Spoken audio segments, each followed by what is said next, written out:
Bismillahirrahmanirrahim. Assalamualaikum warahmatullahi wabarakatuh. Halo siswa-siswi kelas 11, gimana kabar kalian hari ini? Semoga kita selalu diberikan kesehatan dan dalam perlindungan Allah Subhanahu wa taala. Amin, amin ya rabbal alamin. Sebenarnya Ibu kangen nih untuk ngajar kalian di kelas, bertatap muka langsung dan ngobrol-ngobrol bareng kalian. Tapi kondisinya nggak memungkinkan kita untuk bertatap muka langsung, jadi kita masih belajar secara online. Kalian tetap harus semangat ya belajarnya walaupun harus melalui online. Nah, anak-anak, kalau minggu kemarin kita udah libur, minggu ini kita mulai belajar lagi nih sekarang. Oke? Nah, sebelum kita mulai, kita masuk ke materinya, kita berdoa dulu menurut agama dan keyakinan masing-masing. Berdoa, mulai. Berdoa, selesai. Oke, kalau di pertemuan yang sebelumnya, Ibu sudah menjelaskan beberapa kerajaan Hindu-Buddha di Indonesia. Sekarang Ibu akan melanjutkan kerajaan-kerajaan lain yang belum dibahas. Nah, untuk babnya masih sama, kerajaan-kerajaan Hindu-Buddha di Indonesia. Tujuan pembelajarannya juga masih sama seperti pertemuan yang sebelumnya. Kita langsung aja ya. Part 2-nya dari kerajaan Hindu-Buddha di Indonesia. Selanjutnya ada Kerajaan Medang. Ini dari tahun 929 sampai 1045 Masehi.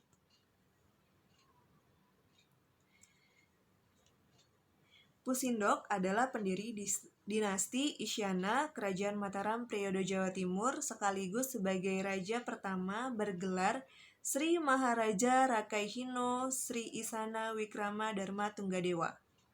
Terletak di Kerajaan Jombang di tepi Sungai Brantas. Sumber sejarah mengenai kerajaan ini berasal dari Prasasti Pucangan, Prasasti Anjuk Ladang Pradah, Prasasti Limus, Prasasti Sirah Keting, Prasasti Wurara, kemudian Prasasti Semangaka, Prasasti Silet, Prasasti Turun Hyang, dan Prasasti Ganda Kuti. Kemudian ada lagi sumber lain yang berasal dari India dan Cina. Selanjutnya nama-nama raja Kerajaan Medang. Ada Empu Sindok dari tahun 929 sampai 948 Masehi. Kemudian ada Sri Isyana Tunggawijaya. Kemudian ada Sri Makutawang Swardana. Dan ada juga Sri Dharmawangsa Teguh Ananta Wikrama. Dan yang terakhir Airlangga. Nah, ini adalah arca Airlangga dalam perwujudan Wisnu menunggangi Garuda. Kalau di Bali ada namanya Garuda Wisnu Kencana. Seperti ini wujudnya.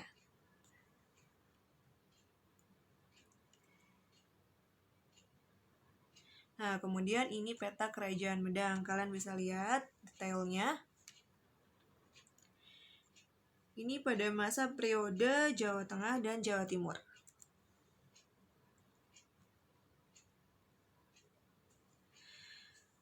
Kemudian pada tahun 990 Masehi, Dharmawangsa mengadakan serangan ke Sriwijaya sebagai upaya mematahkan monopoli perdagangan Sriwijaya. Upaya ini mengalami kegagalan. Pada tahun 1016, Raja Wurawari menyerang Dharmawangsa saat Dharmawangsa sedang melaksanakan perkawinan antara putrinya dengan Airlangga, seorang putra raja dari Udayana Bali.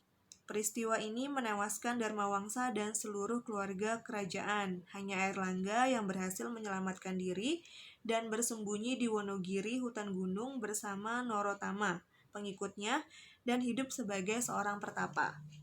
Airlangga dinobatkan menjadi raja pengganti Dharmawangsa oleh para pendeta Buddha pada tahun 1019. Ia segera mengadakan pemulihan hubungan baik dengan Sriwijaya. Airlangga membantu Sriwijaya ketika diserang Raja Kolomandala dari India Selatan.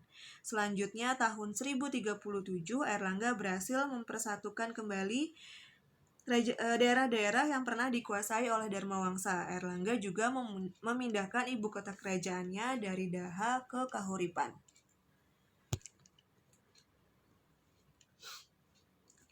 Pada tahun 1042, Airlangga menyerahkan kekuasaannya pada putrinya yang bernama Sang Rama Wijaya Tunggadewi. Namun putrinya ini menolak dan memilih untuk menjadi seorang petapa dengan nama Ratu Giriputri.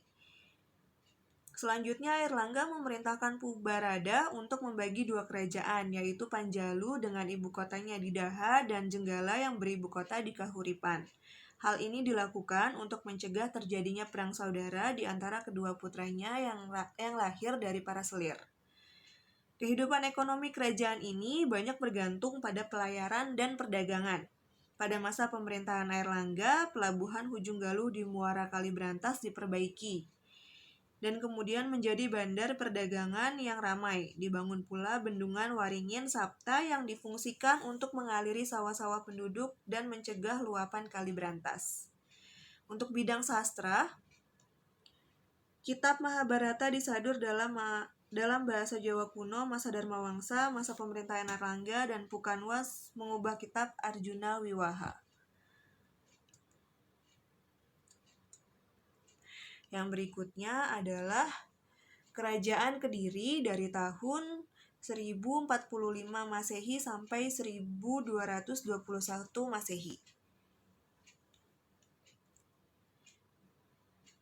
Berawal dari pembagian kerajaan oleh Airlangga menjadi Jenggala dan Panjalu atau Kediri yang hanya dibatasi oleh Sungai Brantas.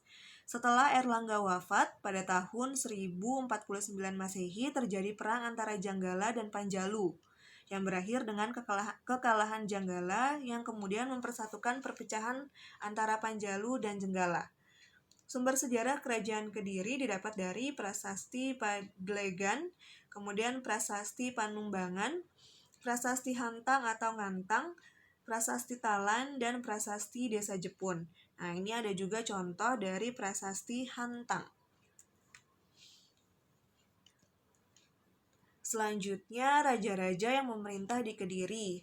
Ada Jayawarsa, Jayabaya, Sarwewara, Gandara, Kameswara, dan Kertajaya.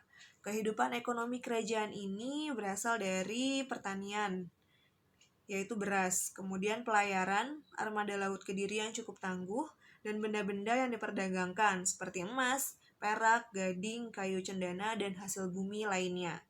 Untuk perkembangan seni dituliskannya kitab sastra seperti Kitab Bharatayuda, Kitab Kresnayana, Kitab Smaradahana, dan Kitab Lupdaka.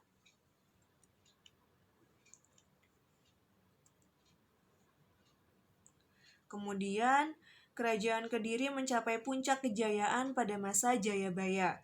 Tahun 1135 Masehi, Jayabaya berhasil memadamkan kekacauan. Itu dibuktikan adanya prasasti Hantang yang memuat tulisan Panjalu Jayati atau Panjalu Menang.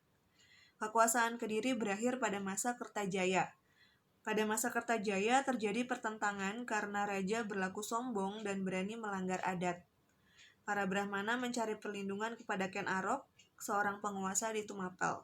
Pada tahun 1222 Masehi, Ken Arok menyerang dan mengalahkan Kediri. Yang berikutnya adalah Kerajaan Singosari.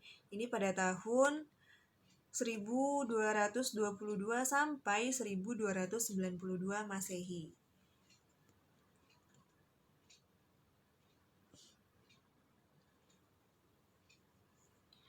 Kerajaan Singasari adalah sebuah kerajaan di Jawa Timur yang didirikan oleh Ken Arok pada tahun 1222 Masehi. Sumber sejarah diperoleh dari Kitab Pararaton, Kitab Negara Kertagama, dan beberapa prasasti seperti Prasasti Balawi, Maribong, Kusmala, dan Mula Malurung. Tumapel semula hanya sebuah daerah bawahan Kerajaan Kediri yang dikuasai oleh seorang Akuwu atau kepala daerah bernama Tunggul Ametung. Kemudian, Tunggul Ametung ini dikalahkan dan digulingkan kekuasaannya oleh Ken Arok dan menjadi Akuwu baru. Nah, ini ada contoh Candi Singasari. Pada saat Ken Arok menguasai Tumapel, di Kerajaan Kediri terjadi perselisihan antara Raja Kertajaya dan para Brahmana. Atas dukungan para Brahmana, Ken Arok melakukan serangan ke Kediri. Perang melawan Kediri meletus di desa Ganter dan Kediri berhasil dikalahkan. Ken Arok mendirikan kerajaan Singosari dan menjadi raja pertama dengan gelar Sri Rangga Rajasa Sang Awurwabumi. Ini patung dari Ken Arok ya.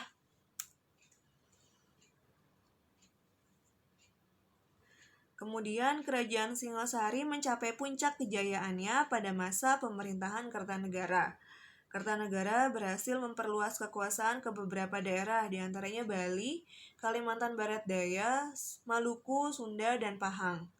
Pada tahun 1275 Masehi, tentara kerajaan melakukan ekspedisi Pamalayu untuk menggoyahkan kerajaan Sriwijaya dan juga bertujuan untuk menahan serbuan tentara Mongol pimpinan Kaisar Kubilai Khan yang melakukan perluasan wilayah di Asia Tenggara. Kubilai Khan mengirim armada Mongol ke Pulau Jawa untuk menaklukkan Kertanegara. Sebagai persiapan, Kertanegara mengirimkan bala tentaranya keluar Jawa. Perang ini tidak terjadi karena Kertanegara telah meninggal pada tahun 1292 Masehi akibat serangan dari Jayakatwang atau keturunan Raja Kediri. Kehidupan ekonomi kerajaan Singosari bersumber dari pertanian dan perdagangan.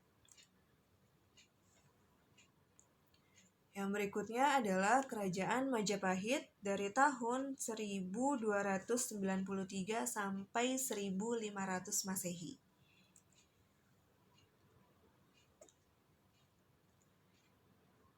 Nah, ini ada peta kekuasaan dari kerajaan Majapahit. Jadi nggak hanya di wilayah Nusantara aja, kerajaan Majapahit ini juga sampai keluar Nusantara, seperti ke Malaysia, daerah Singapura, Filipina, sampai sebagian daerah Thailand.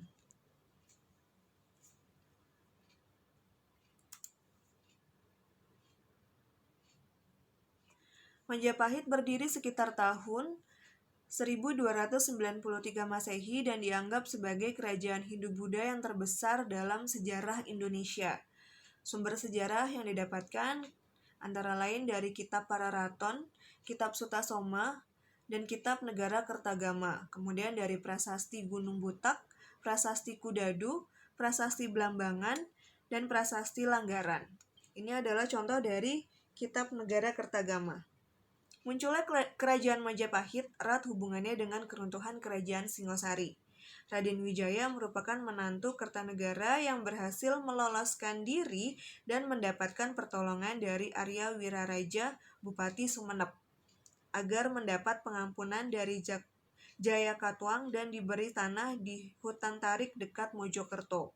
Daerah tersebut kemudian diberi nama Majapahit.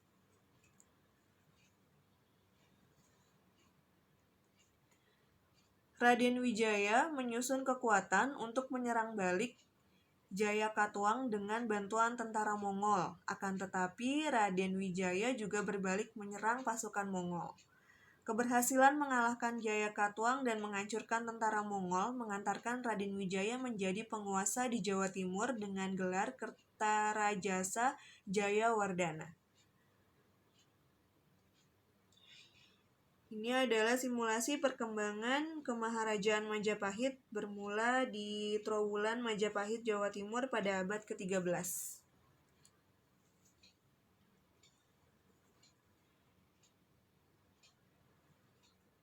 Kemudian kerajaan Majapahit mencapai puncak kejayaan pada masa Hayam Wuruk tahun 1350 sampai 1389 Masehi yang dibantu oleh Gajah Mada. Menurut Kitab Negara Kertagama, daerah kekuasaan Majapahit Sumatera, Semenanjung Malaya, Kalimantan, Sulawesi, Kepulauan Nusa Tenggara, Maluku, Papua, Tumasik atau Singapura, dan sebagian kepulauan Filipina.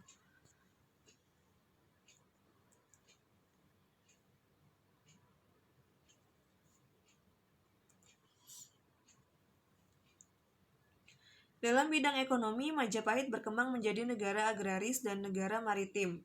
Sebagai negara agraris, Majapahit terletak di daerah pedalaman dan dekat dengan aliran sungai, sangat cocok untuk pertanian dengan hasil utamanya adalah beras. Untuk meningkatkan pertanian, dilakukan pembuatan saluran pengairan, bendungan, dan memanfaatkan lahan pertanian secara bergiliran. Sebagai negara maritim, Majapahit memiliki armada laut yang kuat, sehingga mampu mengawasi seluruh perairan di Nusantara. Beberapa kota pelabuhan pusat perdagangan pada zaman Majapahit antara lain Canggu, Surabaya, Gresik, Sedayu, dan Tuban.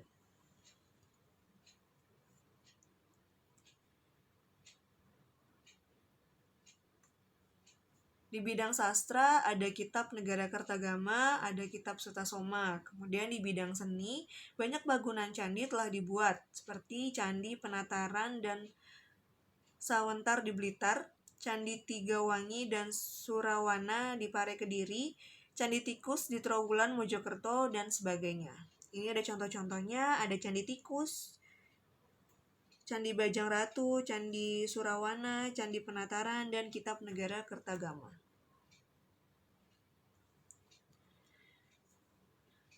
Selanjutnya, penyebab runtuhnya Kerajaan Majapahit.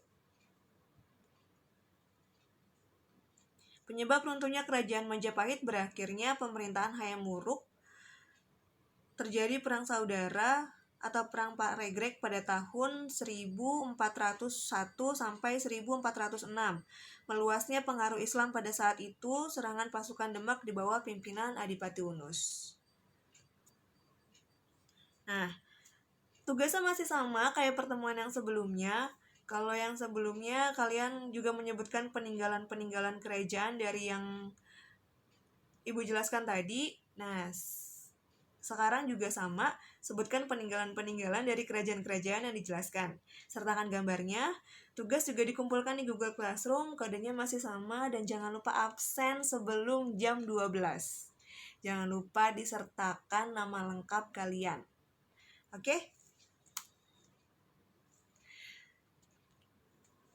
Materi hari ini sampai di sini. Mohon maaf atas kekurangan dalam penyampaian materi kali ini. Semoga materi ini bermanfaat untuk kita semua. Amin.